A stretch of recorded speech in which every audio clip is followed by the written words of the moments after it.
making the world at risk. Point 3, the global challenges. Climate change, digital, we can see that there is a transformation of the economic paradigm, and it means that we have to work on those topics with partners all across the world. And then, ladies and gentlemen, I would like to say that one thing was clear yesterday at the level of the leaders. All of us, we agree that the challenges we faced yesterday are not different today. These are the same challenges. And all of us, we agree that we have started many months ago.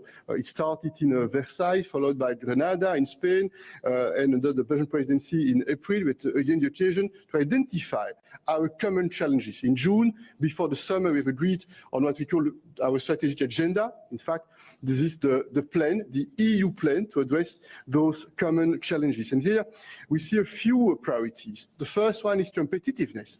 And today, this morning, we had the occasion to have an exchange of views with Mario Draghi and with Christine Lagarde. Nous avons eu l'occasion ce matin d'avoir un échange de vues sur la... This morning we had an exchange of views on competitiveness. I could summarize the discussion by saying that there is a wide consensus in the European Council to the effect that we have to set a top priority, reducing fragmentation and improving integration on two key issues, the internal market. We have to deepen the internal market. Mario Draghi pointed out in particular that the digital technology sector needs deepening of the market, and the same applies to services. Egy másik téma a tőkepiac témája. Hosszú ideje mondjuk, hogy a szétraprózódást meg kell szüntetni, és a vállalatok helyzetét meg kell könnyíteni, hogy hozzáférjenek hozzá tőkével, amellyel beruházást, innovációt tudnak végrehajtani. Azt hiszem, hogy a mai vita is megmutatta, hogy mennyire sürgős témáról van szó, hogy előre kell haladni a tőkepiacok tekintetében, hogy a megtakarítások, beruházások unióját meg kell valósítani. Aztán még valami, amiről szeretnék beszélni. En directo, el presidente del Consejo Europeo, el belga Charles Michel, desde Budapest, dando cuenta de esa reunión informal de líderes de Estado, de jefes de Estado y de Gobierno de la Unión Europea, y con algunos mensajes muy claros a propósito de esa victoria de Donald Trump. Uno, que ha llamado a Donald Trump y que lo han felicitado las autoridades europeas, él en calidad de presidente del Consejo Europeo. Dos, que tuvo una charla amistosa pero que hablaron de Ucrania. Y tres, ratifica el apoyo incondicional a Ucrania, porque lo importante es seguir defendiendo la soberanía de este país, la soberanía de la Unión Europea, y también decía Charles Michel que su prioridad, en este caso la prioridad de la Unión Europea, y lo hemos estado escuchando de varios líderes comunitarios a lo largo de toda esta mañana en esta casa, en Negocios Televisión, la importancia de seguir mostrando mayor competitividad en una especie de duelo de gigantes con varios actores internacionales, con Estados Unidos, con China. Europa no puede perder tregua, pero para ello es muy necesario, muy importante que todos estén unidos y que todos, muy importante, mensajes subliminales a otros líderes, todos deben hacer un esfuerzo, más esfuerzo, para seguir, en este caso, afrontando los retos del futuro. Retomamos conexión con Budapest, con Charles Michel y con Ursula von der Leyen y con Viktor Orbán. The European responsibility in that field, and it's also the occasion to discuss how we can reinforce the industrial basis in that field, because if we want to be credible in the field of the European defense in the future, we have also to support more development in the field of our industrial base in that field. Finalement, un dernier mot pour... And just one last word to say that unity, trust are the key, the magic ingredients in terms of tackling these challenges.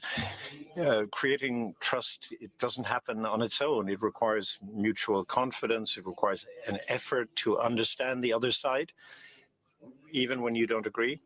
And I think this meeting of the European political community, or in the European Council, we have shown here in Hungary, in Budapest, we've shown that we can listen to each other and that we can look to how we can best move forward for a stronger, more resilient and more sovereign Europe. Thank you. Thank you, President. Madam President, President of the European Commission, you have the floor. Thank you very much. Let me also start by saying that I'm outraged by last night's vile attacks targeting Israeli citizens in Amsterdam. This morning, we have been informed by Prime Minister Schoof to get a full overview over the situation.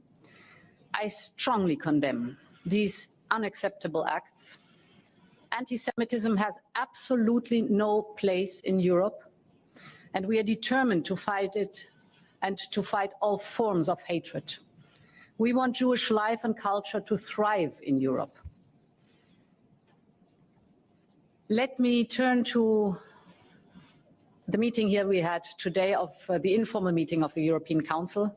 And first of all, I want to thank you, Prime Minister Orbán, dear Viktor, for the outstanding hospitality and organization of this informal European Council. Budapest is well known for its history, but also for its hospitality. And indeed, I can confirm it is a famous hospitality that we're lucky to experience here. So thank you very much for that. And then, dear Charles, I also wanted to thank you. Today is your last European Council. And I want to thank you for all your work and dedication over the last 5 years, for your commitment to making the European project moving forward, despite the many, many crises and the heavy storms we went through together when we think of the pandemic and, for example, the Russian war in Ukraine, but many other difficult topics that have had to be solved. Dear Charles, today we're stronger than we were 5 years ago, and this is also your success. So thank you very much for these 5 years. Last night at dinner, we discussed the results of the elections in the United States. The United States is our biggest economic and trading partner. We share a unique historical bond, and our citizens share millions of friendships across the Atlantic. So it is important to build good relations with the new administration from the very beginning on.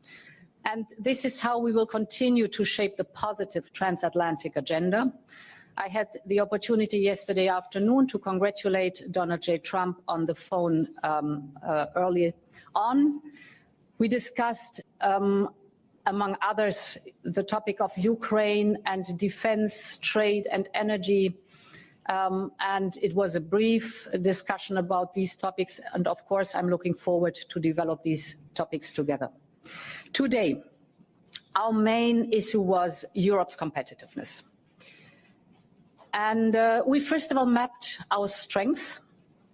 For example, that we compared with our main competitors have the longest life expectancy. We have an excellent education system that does not rely on the income of the parents. We have the lowest inequality between incomes, so a lot of social security. We have the biggest reduction of CO2 emissions, but we also know that we have areas where we have to improve our performance. And the basis of our discussion was and is the invaluable work of Mario Draghi. It is a year ago now that I asked him whether he could produce such a report looking at the competitiveness of the European Union. It was in preparation for the next cycle of the Commission. It was very well received, as you've seen over the last weeks and months since publication. And there's a broad consensus that this is the basis to discuss on and to move forward. What has increased is the urgency to deliver on the topics that are in this report. And it is absolutely impossible to describe it in full shape here, but let me give you a slight flashlight on 3 priorities. First, very clear from this report, we must close the innovation gap that we have with our global peers. Above all else, it's about diffusing digital innovation throughout our economy. We are very good in groundbreaking research, outstanding, but there is a deficiency in bringing the research results into a product and scale up the product on the market in the European Union. So there are still a lot of barriers to innovation and innovative startups that we see and that the report sees. So first priority must be to take down these barriers with simplification and speeding up. and as a first step to cut red tape for these startups. We have already started to do that, but we want to go further. What the startups tell us, the innovative startups, they tell us that it is for them very cumbersome to go to the single market because they often face 27 different regulations they have to deal with. So we want to propose a 28th regime, which says that for these innovative startups, a single rule book, a simple and single rule book for the whole of the European Union is accessible. It's voluntary. We have around 182,000 innovative SMEs. So this will give them access to the whole single market and give them the possibility to scale up. The goal is indeed to use the full single market to scale up. There are many more tracks that we have to work on the single market. I will not go in depth now, but I just want to say that the letter report is very helpful here also as a roadmap for the way forward. The Commission will present in June its strategy drawing on this report, and we will look at a better enforcement of the rules. We want to facilitate most and importantly cross-border trade, innovation and investment. Speaking of investment, as Mario Draghi pointed out, we need more investment, specifically more private capital. It is essential to ramp up also the private capital's investment in research and development. So we will work on a European savings and investments union because lots of the savings, was very impressive today to listen to Christine Lagarde, lots of the savings are not taken forward for valuable investments, but in the bank or in cash. So they could, if there's a more conducive environment for these investments, go to a deep and liquid capital market and leverage the wealth of these private savings. One other task to look at for not only closing the innovation gap, but also for the second priority. And that is to have a joint plan for competitiveness, decarbonization and digitalization. We have shown in the past that we can reduce our emissions while growing our economy, but we know that we have challenges to overcome. So in the first 100 days of the new mandate, we will propose a clean industrial deal. It will build on Mario Draghi's report and on the 10 different sector dialogues we have led in the past month to ask the industry, with a commitment to 2050 climate neutrality, what is it what you need to get to this goal? How can we support you in getting there? And the sum of it will be in the clean industrial deal. One major topic in it will be energy. Energy was a big topic today in the discussion too. We know that it was a huge challenge to overcome the energy crisis unleashed by Russia's war in Ukraine, but the energy prices are still structurally too high. They have to go down. And this is one of the tasks for the new Commission ahead of us. We discussed the topics grid and interconnectors and storage. Simpler, faster permitting for renewables will be essential here. The third and last priority I want to shed a light on is reinforcing our strategic security. We know that over-dependencies can quickly turn into vulnerabilities. And this is why stable and secure supply chains are needed to power the future of our economy. You all know the topic of critical raw materials. We know that by 2030, for example, at the end of this mandate, demand for some minerals will rise exponentially. So we need action now and coordination at EU level to secure this access. There are two ways to do this. One way is to diversify, so to have a trading partnership with other regions of the world so that we're not depending on one single supplier, but we have a diversified chain of supply of critical raw materials. The second is even more interesting, and that is the whole topic of the circular economy. If you recycle, you do not need to get new critical raw materials. And if you look at the latest development in the startups for recycling, it's fascinating to see how much they can take out of a product that would go to waste normally, and take out, again, these critical raw materials or other valuable resources and put them into the new cycle of production again. So way forward to follow up. I will stop here. It was a very fruitful discussion about the Draghi report and the roadmap forward, and thank you for your attention. Thank you, Madam President. The Prime Minister of Hungary, Mr. Orbán, you have the floor. Thank you very much. May I speak Hungarian, I suppose so. Tisztelettel köszöntöm Önöket. Good afternoon, ladies and gentlemen, and thank you for accepting our invitation. First of all,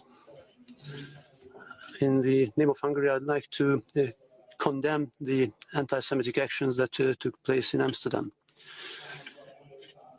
Us Hungarians find this unacceptable.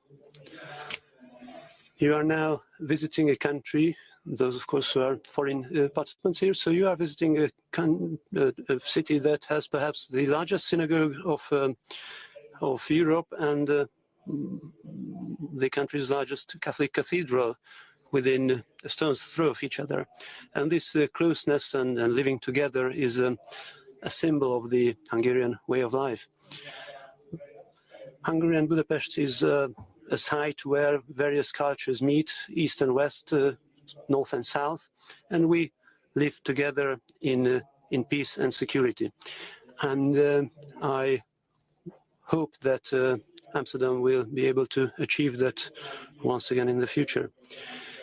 Now, of course, you know that the European Council held an informal meeting here in Budapest, but not for the first time. Hungary has already been a host of, or rather a chairman of the council, but we didn't have an informal council at that time. So it was a special honor for us to play host to the leaders of Europe here. Now, of course, everybody knows that there are issues regarding which there are significant political conflicts between the European Commission and Hungary, and of course I have my own disagreements with the President of the European Commission, but Ursula von der Leyen is now our guest. We invited her, she accepted our invitation, and of course we are receiving her with due politeness and respect, and therefore there was no sharp disagreement or debate during today's meeting. We'll have our fights when we get back to Brussels. And of course, today's topic was competitiveness, and that is a topic where we are in full agreement in any case. The goal of the Hungarian presidency of the Council was to focus all our efforts on competitiveness. And the plan was to set up a competitiveness pact, an agreement, a Budapest declaration, and through several months of intense work, we achieved that. I'd like to thank my colleagues who worked on this, and also the President of the Commission and all her colleagues, Charles Michel, my friend, and his colleagues, and Mario Draghi, who was responsible for drawing up the report on this issue. It took quite a lot of work to come to a document that we can all agree on, and that places competitiveness at the center of European activities for the coming years. The facts are well known. The growth of the European Union has been lower than that of China or the United States. Productivity is growing at a slower pace here in Europe than it is at our competitors, and the share of Europe in world trade is decreasing. European companies are paying 3 times as much for electricity than their competitors in the United States, and the ratio with regard to gas prices is 4 times higher. So it is no exaggeration to say that the Budapest Declaration calls for immediate action. Let me now go through some of the important elements of this declaration. First of all, we determined to carry out a simplification revolution. We will be reducing red tape, and as a first step, by the end of the first half of 2015, we will drastically reduce reporting obligations, which are quite a heavy burden on European companies. We also made a decision to adopt urgent measures in order to reduce energy prices. We decided to draw up a true industrial policy in the coming months, and we also agreed to, by 2030, ensure that 3% of European GDP is spent on research and development. A decision was made to fully implement the Capital Markets Union. The President of the Commission also mentioned that the savings of European households are much higher than those of American households. However, Europeans keep their money in the banks, and banks are just constitutionally not set up to finance risky high-tech investments. So we need to move bank deposits to the financial markets and essentially convince European citizens to move their money so that they can better be used for innovative economic solutions. So we will be taking steps to encourage that shift. We also decided to set up a European defense industrial base.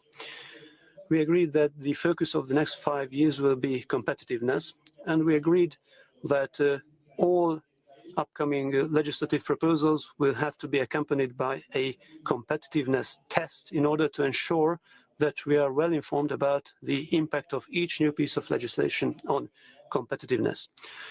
The President agreed with members of the Council that we will regularly return to the issue of competitiveness at the meetings of the European Council. I'm quite optimistic at the end of today's discussions. It is quite clear that nobody is interested in managing a decline. We are all interested in making Europe great again. If the Americans have decided to make America great again, there's only one suitable, possible European answer to that: make Europe great again. Thank you. We'll open the floor for questions, and we start with Durante.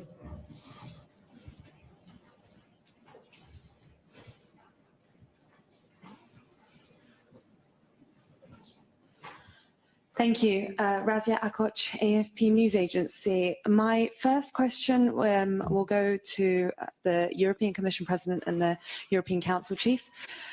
I'm going to very quickly just mention that the conclusions of the European Council in Lisbon in March 2000 said the Union today has today set itself a new strategic goal for the next decade to become the most competitive and dynamic knowledge-based economy in the world. The same conclusions mention enhancing innovation, creating a friendly environment, removing unnecessary red tape. Why should Europeans believe that things will be different this time round? What was wrong then that is right now?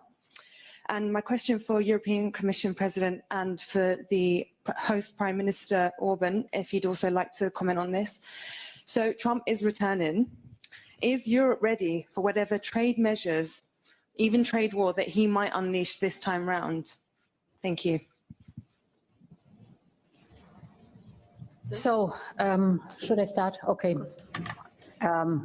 First of all, we should not underestimate that since the dates you were mentioning, I'm speaking about competitiveness now, since the dates you were mentioning, enormous involvement, industrial research and development involvement has taken place. So it's not the same status as then. So today what we are doing, we're looking at the facts. How, for example, is our performance in different sectors? How is our performance in different measures? We see that we are good in, we have our strength. I was mentioning it at the beginning. And we also have, for example, in innovation, a remarkable talent in Europe. For example, with the whole clean tech sector, we are world leading, so we have our strength. But I think it is also a question of clarity that we have to be sincere in describing our weaknesses, where we have to work and to improve things. For example, if you're speaking about red tape, how could you convince people that this time it's different? Measure us at our words. We will, for example, come with a so-called omnibus. Omnibus is you take from many different files topics to reduce bureaucracy, to reduce reporting burdens, and put them in one omnibus that you lead, then guide, and propose as a Commission and guide them through the Parliament and the Council. So you have a huge approach to reduce in one step in all the different fields what is agreed is too much today. We will look, for example, at the triangle taxonomy, CSRD, CSDDD. And important is, and this is something we agreed also in the informal council here today, the content of the laws is good. We want to maintain it and we will maintain it. But the way we get there, the questions we are asking, the data points we are collecting, thousands of them, is too much, often redundant, often overlapping. So it's our task to reduce this bureaucratic burden without changing the correct content of the law that we all want. The second question was, Viktor, it was something with the two of us and I forgot the content. How to negotiate with Trump on trade. Sorry.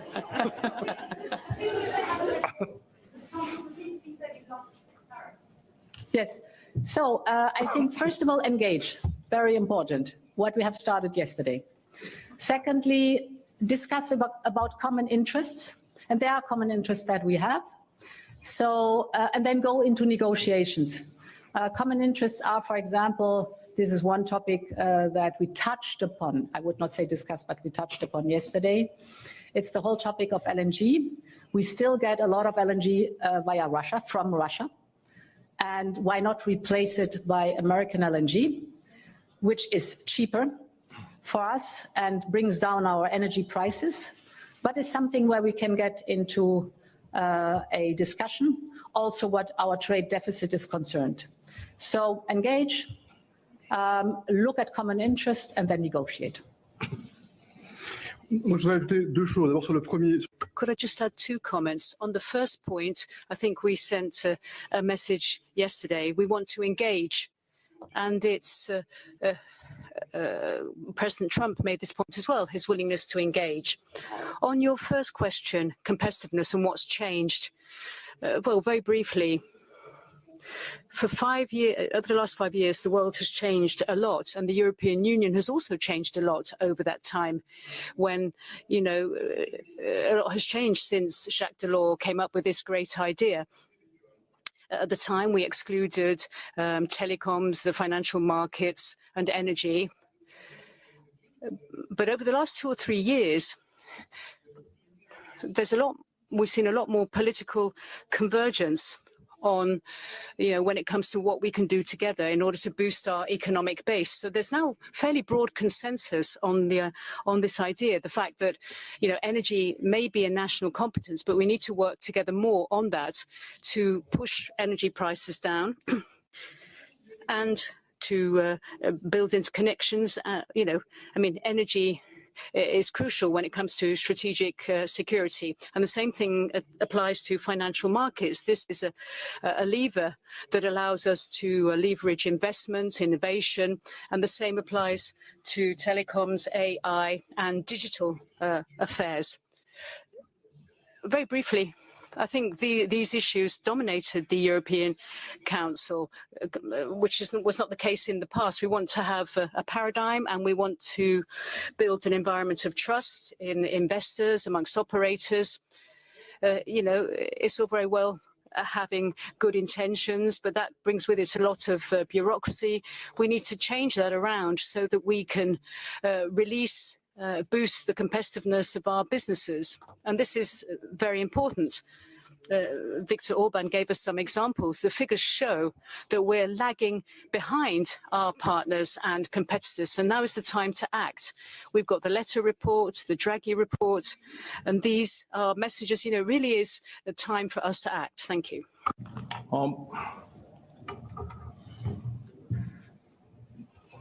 mint egy veterán szeretnék kapcsolódni azon. As a veteran, to your statement about the targets we have set up in Lisbon. So it was more wide range that you have just mentioned here, because to be the most competitive area of the world was just the #1 target. But there were 2 others, just to help you to commemorate. To make Eurozone, to make Euro as a worldwide currency, and then that we create a biggest ever market from Lisbon to Vladivostok. So now time has changed. So these targets are not realistic anymore. So what can we do to set up new goals?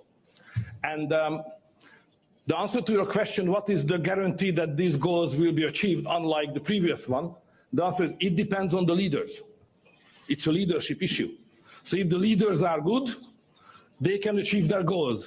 If the leaders are weak, they fail.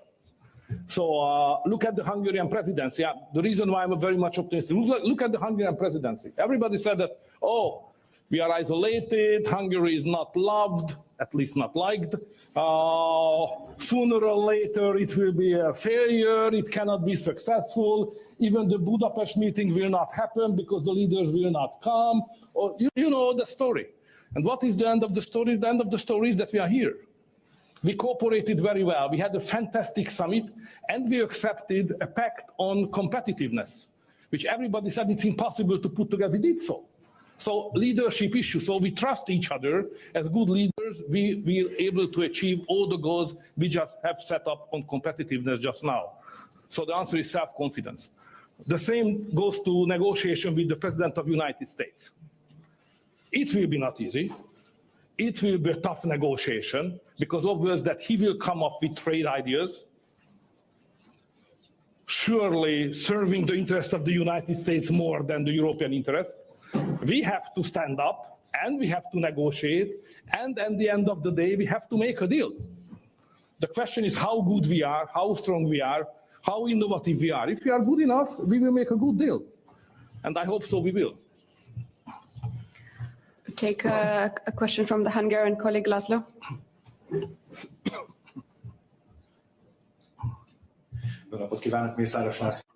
Good afternoon, Laszlo Mészáros from the Hungarian National Television. I'm asking a question of Prime Minister Orbán. How long a time do you think will be required for this action plan to bear fruit? And in what way, to what extent can Hungary participate in achieving the results? I'd also like to ask you about any further plans for the Hungarian presidency after these 2 major diplomatic summits. I'll be brief. The Hungarian presidency is, of course, not over yet. This was a very good meeting with great results, but we still have some surprises in reserve for you. I'm not going to discuss them in detail now, but we still have 2 months, and I do hope that we will achieve significant results during that time. And as regards your first question, how much time it will take for the results to materialize based on the decisions made today, my answer is 6 months. By the 1st of July 2025, we'll have to stand here or somewhere together and report on what we have achieved of the objectives that we set today. We will have to report on which objectives we have achieved and which ones have been partially achieved, to what extent. I don't think we have any more time than that. Emmanuel Macron of France is a little more optimistic. He says we have 2 years to achieve these objectives. I think we have to do it in 6 months, and it is possible to achieve tangible results in 6 months.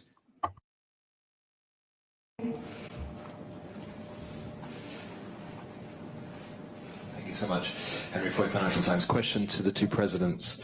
Do you think that the election of Donald Trump and the collapse of the German coalition has made it more likely that the EU will actually develop and implement these new financial instruments that leaders today agreed to only explore? And is pressure increasing on the countries that currently oppose these measures to drop that opposition? And to the Prime Minister, you've talked today about the need for unity in the EU. and the need to unify around the competitiveness challenge to form a common European response. That's probably quite a surprise to the other leaders who often hear you talk about national sovereignty and the reason why governments need to be able to tell Brussels not to tell them what to do, and ignore this federal approach to things. What's changed? Are you going soft? Just go ahead. President. President, I think. Which one? You. Okay. This is the last summit, I think. Take the plunge. Okay. The question related to this decision that we intend to explore the new resources. What is at stake? In fact, I think that we know what we want to do and what we need to do and how we need to implement some measures to be more competitive and understand the urgency of the situation. But we know that at the youth level, but not only at the youth level, when you are talking about solidarity, financial solidarity, about money, is always difficult. And I would like to be careful, but we had some experience a few years ago with COVID-19. I remember that 2-3 weeks before we made a decision, we disagreed on the best financial tools to address the consequences of COVID-19, but finally we managed to make a decision. This is my first point. And my second point is the following. It's also based of my modest experience within this group of 27 leaders the last 10 years. I think this is important not to forget that solidarity, this both.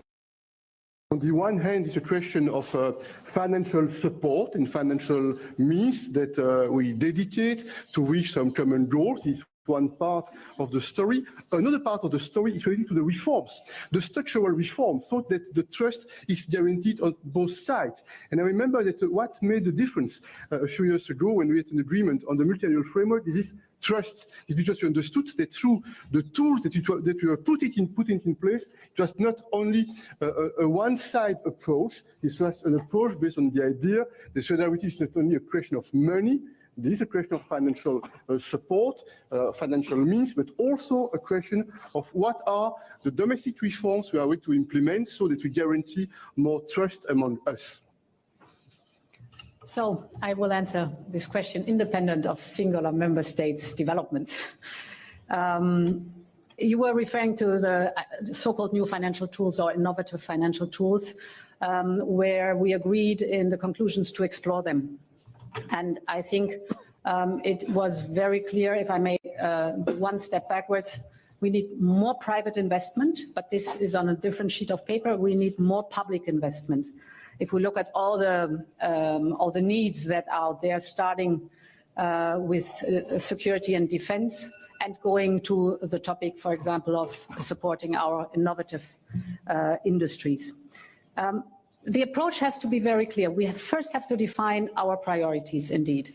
And if the priority is that for certain military capabilities, we're not able to finance, and it's not smart to finance them individually and fragmented in 27 member states, but that it's much more better to finance them on a European scale, then we can discuss how we finance that. And you know my answer that there are two ways to do this. It is either contributions to the budget or new own resources to the European Commission. And both include, of course, that you raise capital at the capital markets. Very impressive was today Mario Draghi as well as Christine Lagarde, who described, of course, that the use of those innovative tools to improve the productivity in the European Union leads to more fiscal space of our member states, and therefore a gain and not a loss if you move forward like this. Okay, on the transformation, you have just the question of transformation you have just raised, being federal or national. You know that I'm a national guy. Unfortunately, to be national, it's not an accepted expression. So it's better to say patriot. You know, I'm a patriot. So that's how I look at the European institutions. But I promise not to open up any big arguments between us and Hungary. So I will not do that. But I just would like to underline that it was easy to make an agreement on competitiveness because it's not ideology. It's a very pragmatic thing. So my concept is that the European interest is nothing else, just the sum up of the interest of the all member states. So that's the reason why I was involved into establishment of a new group in the European Parliament called Patriots for Europe. Don't forget, not Patriots against Europe, Patriots for Europe. So we are European guy on national basis. And competitiveness is a good issue to make agreement even with the institutions of the European Union, which stands at this moment on different basis than we would like to see it. But anyway, that's for another occasion. Lawrence.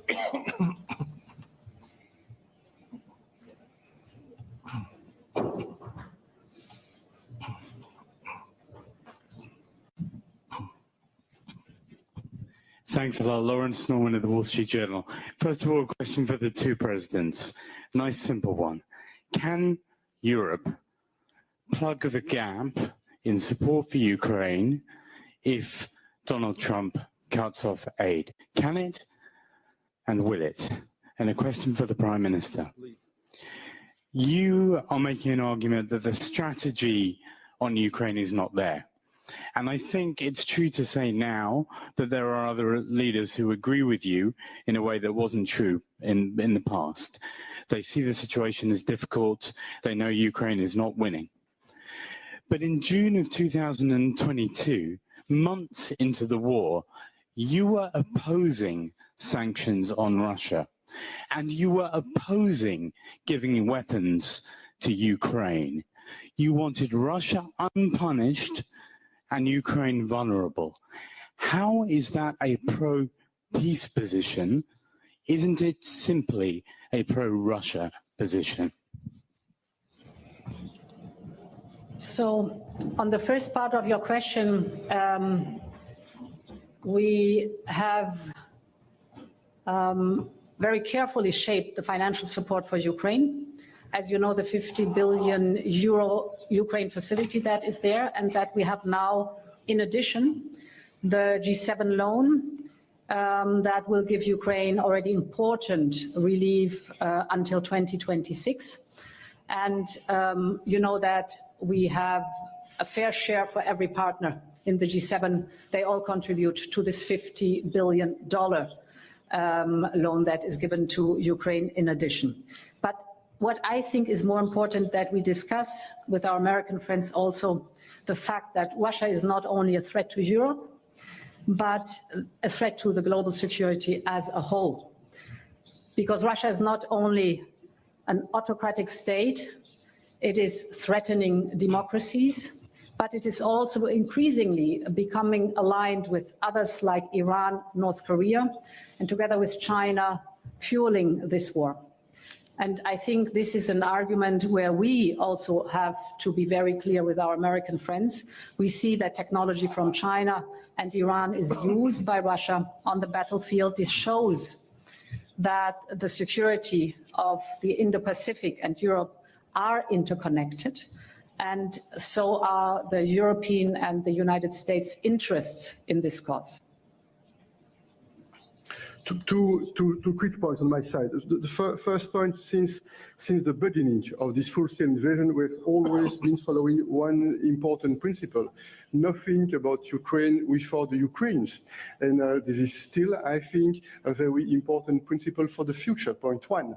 And point two, and it's not more than my own modest assessment and modest conviction, but I'm absolutely convinced on my side that if we would give the signal to the Kremlin that we are weak, and if we don't understand that strengthening Ukraine is strengthening ourselves, then at the same time we would give the one signal to other regimes across the world that could be tempted to violate the international law. It would mean that we are all vulnerable. That's why I think we have bold arguments, and I repeat that we intend to engage with all our allies, our partners, including, for sure, with the United States, so that we can make the right steps in the weeks and the months to come for a just peace which is based on the principles of the UN Charter, but again, nothing about Ukraine without the Ukrainians. As I said earlier, that this is not the stage to explain the differences between the Commission, the Council and the Hungarian position on the major issues. And it's obvious that Ukraine is an issue which we have different views. So I would not like to present here again the Hungarian opinion, just because you refer to the history. I would like to make some correction if you don't mind. So my position was not expressed in July 2022. My position about this war was expressed first time 2022 March at the first council meeting, and it was exactly the same at that time, which is my opinion today. So there is no change at all.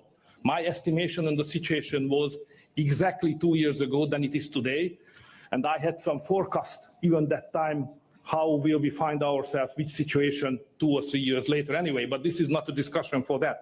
But the Hungarian position is obviously a pro-peace position and the pro-Hungarian position as well.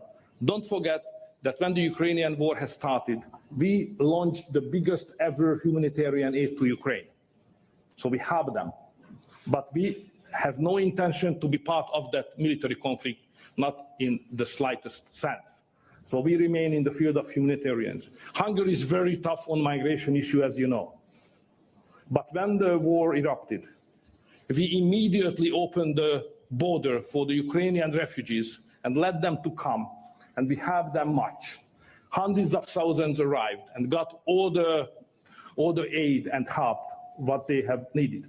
So I think we did very well with our limits, which stays and keep Hungary on the field of humanitarian cooperation and aid, and don't let the Hungarian to move closer to the war. We'll take the last question and then we'll wrap up, Susanna. Thank you, Susanna Fresh, SIC Portugal. Prime Minister Orbán here. Actually, a follow-up. You said that you are not isolated, but you also said that you have different views when it comes to Ukraine. So my question is, do you feel isolated when it comes to Ukraine? And yesterday here in this same room, you were in favor of a ceasefire, and half an hour later, President Zelensky said that was not acceptable. So why do you think Ukraine should accept ceasefire, and why do you agree they should lose territory as well? And President Michel, well, do you think that you spoke about unity? Do you think that unity is at risk, especially now that President Donald Trump is back to the White House? And do you think that Antonio Costa will have a much more difficult task maintaining unity? Thank you.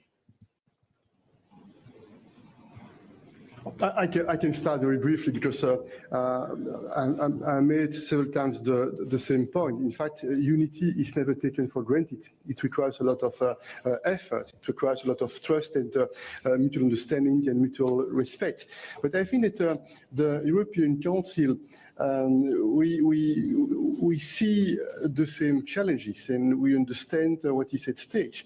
We can see that the world is different. We can see more and more pressure on the multilateralism, on the rules-based order. We can see war and conflicts all across the world, but including in our direct neighborhood.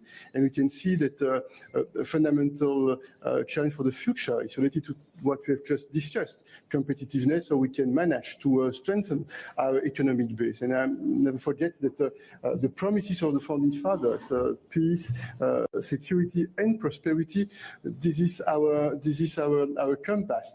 And I trust that Antonio Costa, with his experience, and he knows very well all the colleagues, all the 27 countries and sensitivities, I trust that he will play a very strong role to manage to make sure that the European Council will remain the guardian of the European unity. And what you did today, what you have done yesterday, this working together, accepting the fact that on some topics the starting points could be different, but at the end you have seen that the last 5 years we have managed systematically to agree on common conclusions. On difficult topics, but systematically, by consensus, we agreed on common conclusions. Prime Minister. Yeah, so on isolation, it's a more intellectual than political issue. So just to clarify, some clarification. So if you have an opinion and you are alone, and 26 has a different opinion, it's not isolation. It's a discussion. That's democracy, and that's exactly how the Hungarian democracy was born. I do remember very well a conversation in my family in '88, when we established the anti-communist youth organization here in Hungary to destroy the communist regime and push the Soviet Union and Russian troops home, back out. I do remember '88. So everybody said, guys, you are crazy. Even in my family. It's impossible that in several years, I said it will happen soon anyway, that it could happen. So, you know, I was born in a face wind, politically meaning. So, you know, to be alone with my opinion and then to fight to convince the others to follow my opinion, it's the GLI. It's part of our DNA. So it's never perceived in Hungary as isolation. So when we have an opinion, when Hungary is different, like migration, 2015, Hungary was totally alone with the fence and with the concept that we have to stop the migration flow at the border. You know, we were totally alone, but we were not isolated. We were involved into the discussion. Being isolated means that you are not part of the discussion. Y esto es lo que está dando de sí esta rueda de prensa tras el Consejo Informal de Jefes de Estado y de Gobierno de la Unión Europea, con Viktor Orbán asegurando que no tiene ninguna intención de que Hungría forme parte de este conflicto y que su posición es pro-paz, y Ursula von der Leyen reconociendo que serán unas negociaciones muy difíciles con la Unión Europea. Una de ellas podría ser cambiar, en este caso, recibir gas natural licuado de Estados Unidos. Hacemos una pausa y volvemos de inmediato con más noticias aquí en Negocios Televisión, también con las declaraciones del canciller alemán Olaf Scholz. Hay mucho que contar sobre el posible adelanto de esos plazos para convocar unas elecciones.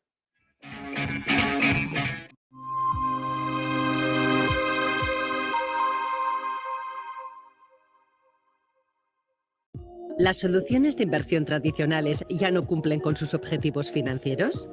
¿La escasa rentabilidad y la volatilidad de los mercados le empujan a mantener los ahorros en su cuenta corriente? Si la respuesta a ambas preguntas es afirmativa, lo más probable es que esté pensando que la opción de no invertir es la óptima. Esta alternativa es quizás la más inmediata, pero ciertamente no parece la más rentable. Nuestros productos de generación de rentas están diseñados para ofrecerle el equilibrio adecuado entre seguridad y rentabilidad, con el fin de aprovechar todas las oportunidades del mercado.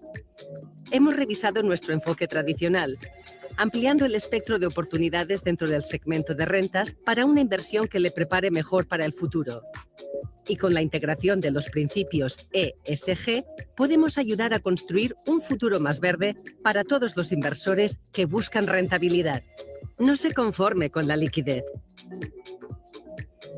Prepárese para el futuro con fondos de Invesco. Descubra más en invesco.es/income.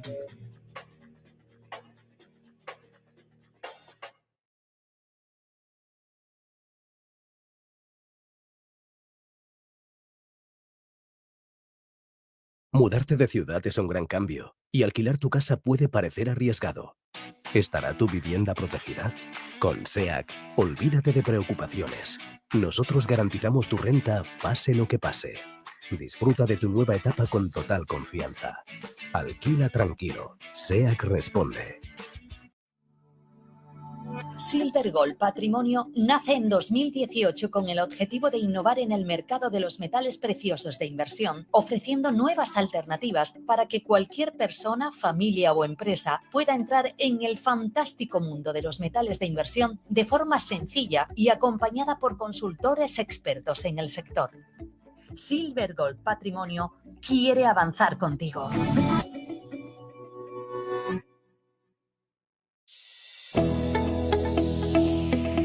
No puede volver atrás y cambiar el principio, pero puede comenzar donde está y cambiar el final.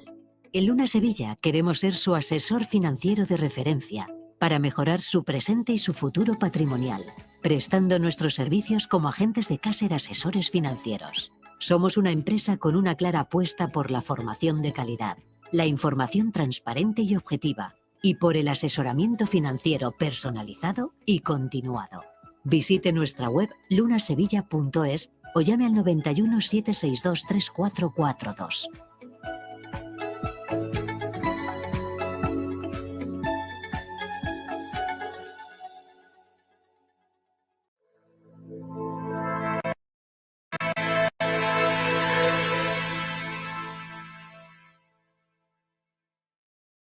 Y regresamos aquí en Negocios Televisión con Todo es Geopolítica. Recuerden en directo esa reunión informal de jefes de Estado y de Gobierno de la Unión Europea en Budapest, en la que están compareciendo en rueda de prensa el primer ministro húngaro Viktor Orbán, dejando importantes titulares sobre su posición sobre Ucrania y Rusia o la difícil relación que nos espera con Estados Unidos en Europa. También el presidente del Consejo Europeo, Charles Michel, a punto de dejar el cargo, y la presidenta de la Comisión Europea, Ursula von der Leyen. En estos momentos aparece el primer ministro húngaro, Viktor Orbán.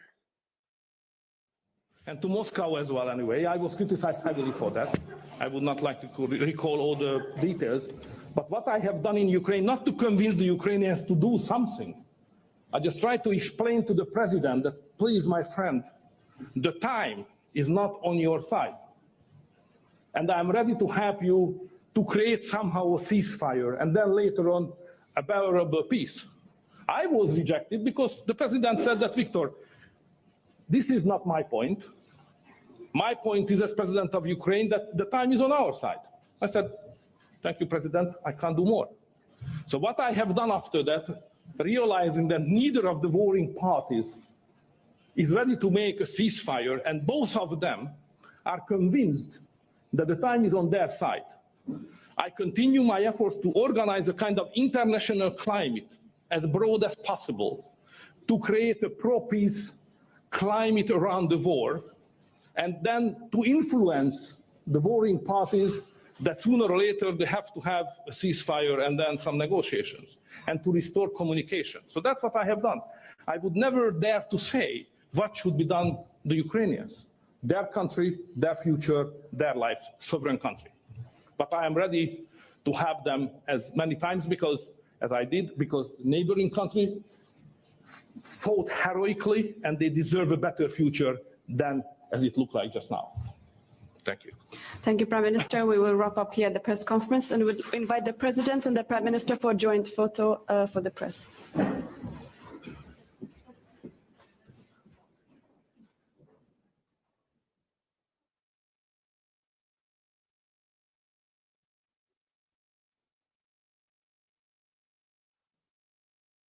Y acaba de terminar esa rueda de prensa, cerrando Viktor Orbán, el primer ministro húngaro, diciendo que no es nadie para decirle lo que debe hacer el pueblo ucraniano, señalando que su posición es de la paz, su posición es la de que ambos países lograran un acuerdo para un alto el fuego, pero cada uno cree que el tiempo está de su parte en este conflicto. Un Viktor Orbán en presencia de Ursula von der Leyen, el presidente de la Comisión Europea, y del presidente del Consejo, Charles Michel, en su último acto, en su última comparecencia como jefe, como ostentando ese cargo. Ya saben que será en este caso sustituido por el portugués Antonio Costa. Importante la relación que tendrá la Unión Europea a partir de ahora con Estados Unidos. Decía también Viktor Orbán que la relación con Estados Unidos no será nada fácil, ya que Donald Trump tiene unas ideas comerciales particulares, pero la Unión Europea debe mantenerse fuerte,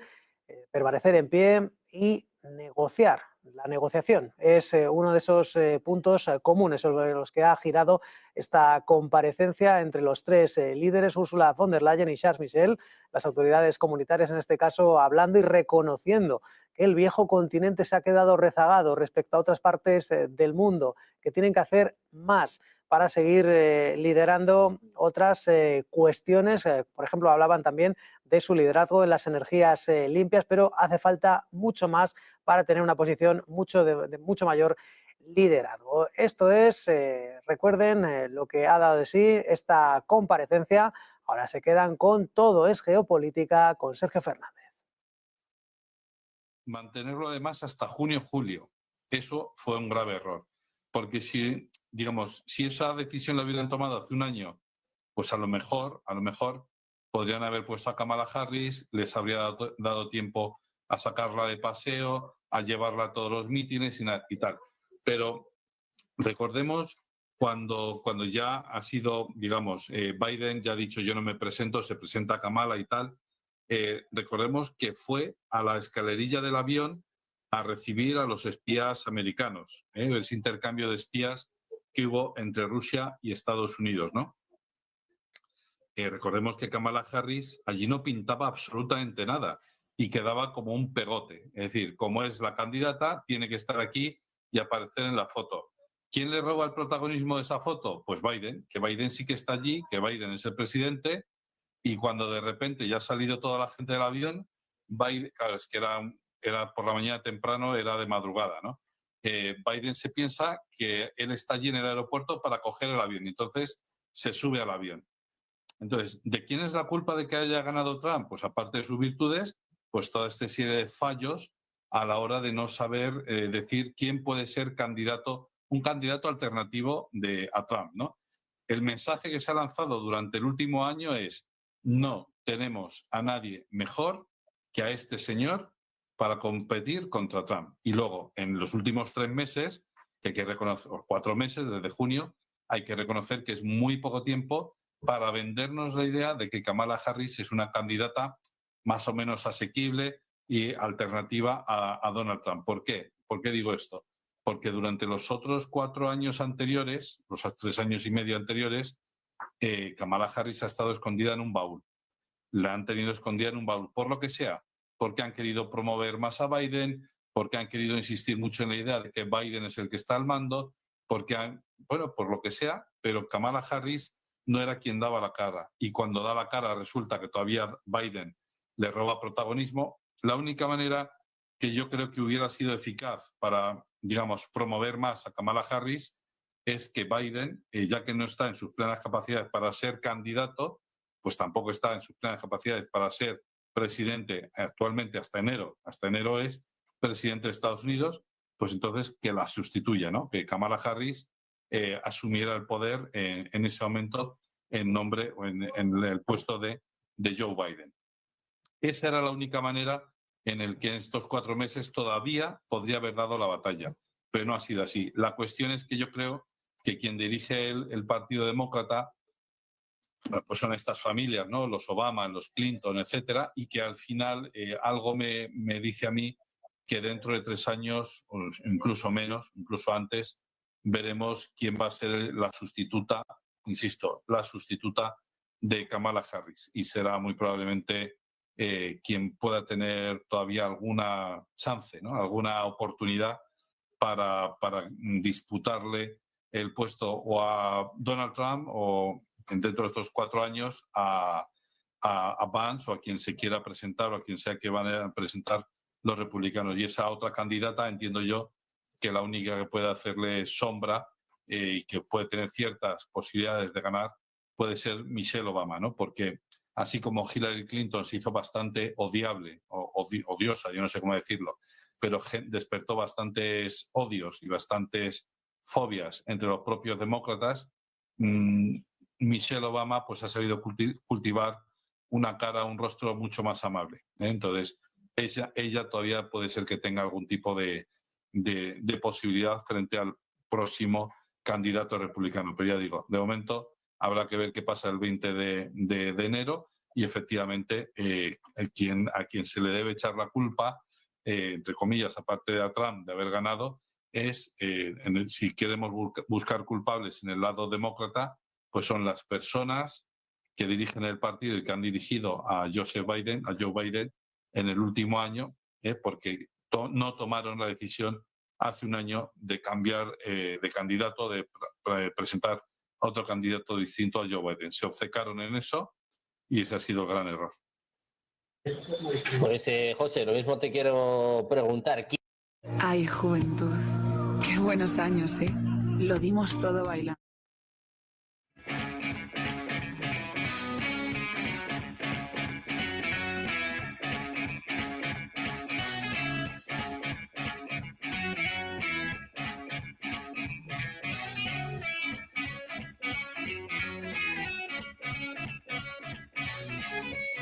inspirador de Putin, en realidad el inspirador de Putin fue su antecesor, Yevgeny Primakov. Si nos leemos los libros de Primakov, que es un político, un diplomático muy experimentado, es la prehistoria de todo lo que ha venido después. Dugin es un hombre más bien metafísico y, de hecho, en sus artículos se queja del poco caso que se le hace y realmente es prácticamente nulo. Pero bueno, lo que íbamos, la culpa de todo lo que está pasando, evidentemente el pobre Biden no es culpable de nada. En ese estado, pues el pobrecito bastante tiene con ir a los sitios y no perderse en su marasmo mental. Pero la culpa, entre otras cosas, la tiene la inflación. La tiene que la vida en Estados Unidos es carísima e insoportable y que las clases medias han sido vapuleadas durante los últimos 4 años. Y que, bueno, el pueblo americano lo que quiere es volver a lo que tenían en los años 60, lo que tenían en los años 70, lo que tenían en los años 80, que no han vuelto a ello pues, por una serie de políticas que consideran pues, dañinas. Y bueno, yo creo que un factor que no sé, se olvida muchas veces es lo difícil que es la vida para un americano de clase media sobrevivir. Entonces, y el muchísimo dinero que hace falta para llevar una vida medianamente decente en Estados Unidos. Y bueno, eso es algo que el Partido Demócrata ha ignorado supinamente, no le ha hecho el menor caso a la clase media. Tenía sus objetivos en Ucrania, en China, en yo qué sé, en Azerbaiyán, donde sea, menos en los hogares de su gente. Y esa especie de desprecio, de ignorancia o no sé, de poca atención a su gente es lo que ha llevado a la ruina a los demócratas, además por una verdadera paliza. No olvidemos que todos esperábamos un resultado ajustado y así una soberana paliza la que han recibido los demócratas. No es culpa de Trump, perdón, no es culpa de Harris, no es culpa de Biden, es culpa de una política sistemática de olvido de la clase media. Pues clases medias de esta derrota de los demócratas, esta victoria aplastante que nos estaba contando José. Muchísimas gracias a los tres por estar con nosotros un día más. Abud, José, Antonio, muchísimas gracias por estar con nosotros. Un placer. Un abrazo. Buenas tardes. Nosotros que seguimos pendientes de la actualidad geopolítica, de contarles las últimas horas, también, por supuesto, mirando a Wall Street con noticias sobre Tesla, noticias también, ojo, sobre la empresa de Donald Trump. Hacemos una pausa y seguimos con la mejor programación en Negocios Televisión.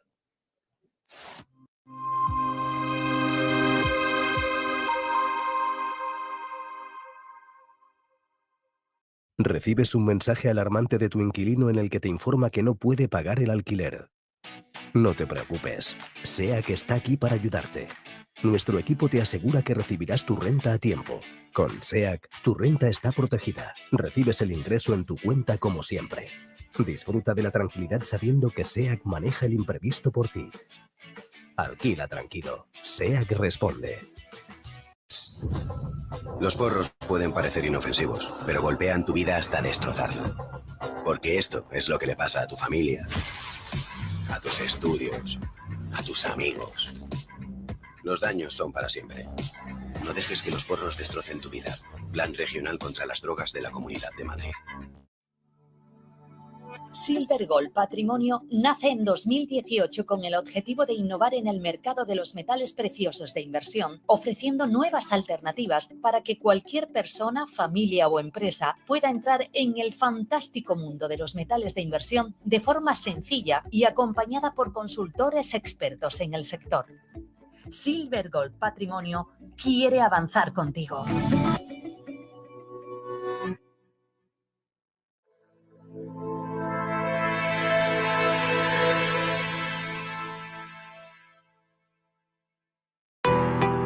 ¿Qué es Bitcoin? Hoy vamos a explicarles qué es exactamente Bitcoin, explicándoles los conceptos básicos para que entiendan esta criptomoneda de la que todo el mundo lleva años hablando. Esta explicación les servirá para saber también qué son exactamente las criptomonedas y cómo funcionan, para que puedan tener una noción un poco menos técnica de cómo funciona todo esto y a lo que nos referimos con cada término. Bitcoin es una criptomoneda o moneda virtual, concretamente la primera que fue desarrollada. Es la criptomoneda que le ha marcado el camino a todas las demás que llegaron después utilizando su tecnología. Esta tecnología es la cadena de bloques o tecnología blockchain, que también se utiliza para otras cosas. La primera de las criptomonedas fue creada por Satoshi Nakamoto, que es el seudónimo que corresponde a una persona que nadie sabe exactamente quién es, aunque sí que es cierto que ha habido muchas teorías. Esta persona publicó en 2009 un artículo en el que describía un sistema de pagos P2P al que llamó Bitcoin. Al cabo de unos meses, él mismo publicó la primera versión del software que permite gestionar la red de la moneda y que además empieza a interactuar con los primeros interesados en foros. La cantidad total de bitcoins que se emiten cada año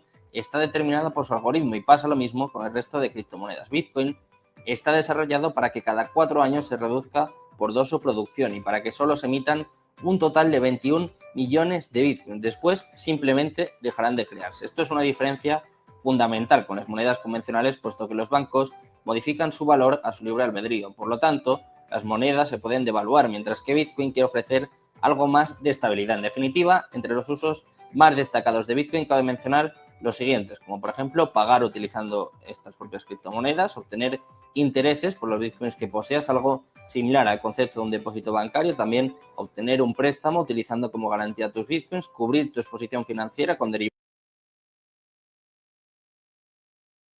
Hello, I'm Michael Reinking, Senior Market Strategist at the New York Stock Exchange, and this is Market Storylines. Now, every week, we are here to keep you up to date on the key trends and events driving global markets.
en este caso para impulsar a las entidades locales y para acabar con el déficit al que se enfrentan. Vamos a mirar índices, vamos a mirar tiempo real en una jornada en la que, como decimos, pues todavía hay resaca postelectoral, resaca post-FED, pero pocos datos concretos del día que cotizar más allá de ese dato de confianza del consumidor que hemos conocido hace unos minutos. Miramos índices, miramos pantallas, miramos tiempo real a media sesión en Wall Street y cuando queda, como decimos, menos de media hora para que termine el día en la renta variable europea.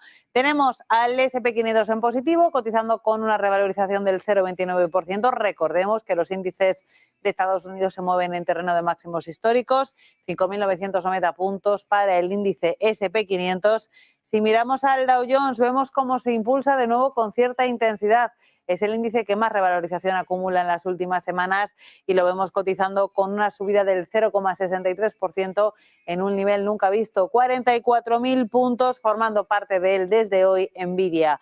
Si miramos por su parte al índice tecnológico Nasdaq, es el que va más renqueante en la jornada de hoy, lo tenemos en negativo, el 100 cotizando con un recorte del 0,20% en los 21.064 puntos. En cualquier caso, estamos hablando de un retroceso mínimo para el selectivo tecnológico. Miramos también ahora a las compañías europeas, índices de renta variable del viejo continente, donde sí vemos caídas más acusadas. Vamos a mirar al IBEX 35 y vemos cómo el selectivo madrileño cotiza con tendencia negativa, aunque con caídas bastante moderadas, bastante mínimas para el selectivo madrileño. Miramos al IBEX 35 y enseguida vemos cómo está cotizando. Lo hace con un retroceso del 0,28%, pero perdiendo ese nivel de 11.600 puntos en el que cerró en la jornada de ayer. 11.536, pero como decimos, es el índice europeo que menos retrocede, porque, por ejemplo, vemos caídas superiores al 1% para el CAC 40 de París,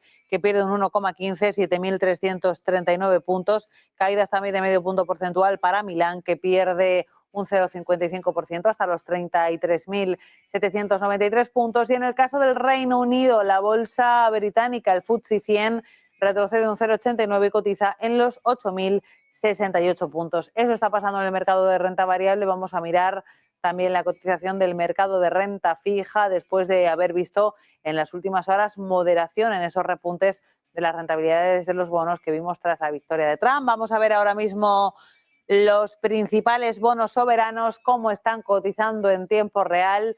Vamos a ver ese bono americano a 2 y a 10 años. El 2 años lo vemos en el 4,22. El bono americano a 10 años ha experimentado un bajón importante, 4,28%. También bajando el yield británico, 4,4%.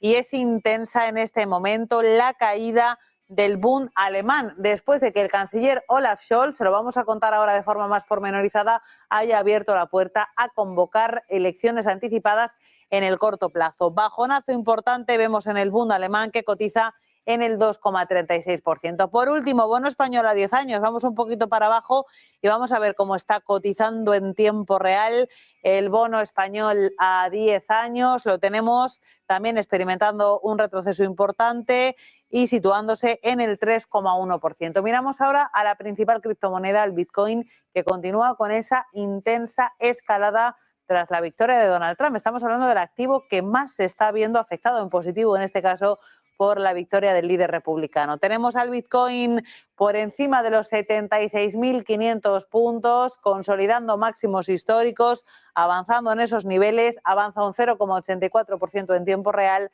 76.561 puntos. Continúa también esa tendencia alcista en el resto de criptomonedas. Tenemos a Ethereum subiendo un 1,6 en los $2.944 la onza, al borde, dólares, al borde de los $3.000, aunque en este caso todavía alejado del terreno de máximos históricos. Eso es lo que está pasando en tiempo real en el mercado. Vamos a actualizar la información, lo vamos a hacer en los próximos minutos aquí en Rolling Stocks. También vamos con el análisis. Quédense con nosotros.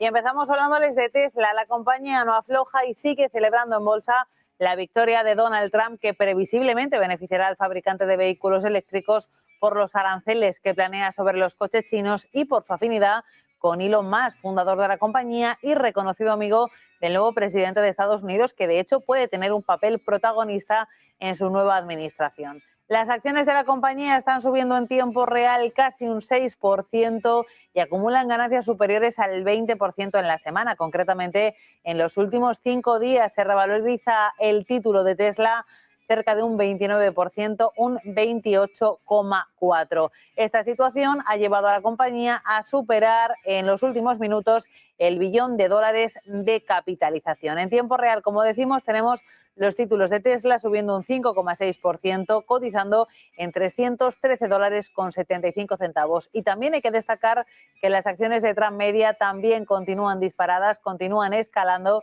tras la victoria del magnate. Hoy suben después de que Donald Trump haya asegurado que no se irá del accionariado de la compañía de comunicación. Y vamos a ver cómo están cotizando en tiempo real las acciones de Transmedia. Lo hacen también con una subida de nuevo cercana al 10% hasta los $30,29. Las compañías de Transmedia en los últimos 5 días se encuentran en tablas, pero es que venían de unos niveles especialmente bajos. Y de compañías a las que les está yendo muy bien, como es el caso de Tesla y de Transmedia, que están siendo protagonistas de la semana, marcadas por la victoria electoral de Donald Trump, a compañías que continúan pinchando y que tienen que ver en este caso con el sector del lujo. Richemont, la dueña de Cartier, ha obtenido un beneficio neto atribuido que no ha gustado a los inversores. 458 millones de euros, lo que supone una caída del 69,6% en comparación con los 1.505 millones del ejercicio anterior. El resultado operativo ha mostrado un descenso del 12% a tipos de cambio constante hasta alcanzar 2.200 millones de euros. Así que este es un ejemplo más de que el sector del lujo no termina de levantar el vuelo. La última firma en decepcionar al mercado ha sido ella, Richemont, tras conocer unos resultados del primer semestre de su año fiscal que no han alcanzado las expectativas del consenso del mercado y mostrar una mayor desaceleración de las ventas. Así que esto lleva a las acciones de la compañía a perder casi un 6% en bolsa, un 5,7%, y arrastrar a otras compañías del sector como Louis Vuitton, Moët Hennessy, que pierde un 3,5% hasta los $297,20, y que contagia a otras compañías como Christian Dior, que retrocede más de un 3%, o Hermès, que pierde en tiempo real en los últimos minutos de cotización para la renta variable europea casi un 4%. Y vamos a irnos ahora a la cumbre de Budapest. Los líderes de la Unión Europea se han comprometido hoy a tomar medidas para mejorar la competitividad de su economía frente a potencias como Estados Unidos o China. Una necesidad ya asumida por el bloque, que se hace más acuciante con la llegada de Donald Trump a la Casa Blanca. Los jefes de Estado y de Gobierno de los 27 celebran en la capital de Hungría una cumbre informal en la que están analizando las recomendaciones emitidas por el ex primer ministro italiano Mario Draghi para mejorar la productividad de la economía y del sector industrial de la Unión Europea, apenas días después de una victoria del magnate republicano que hace temer a la Unión un recrudecimiento de las políticas proteccionistas de Estados Unidos. Sobre su primera conversación con Trump ha hablado precisamente la presidenta de la Comisión Europea, Ursula von der Leyen. Is our biggest economic and trading partner. We share a unique historical bond.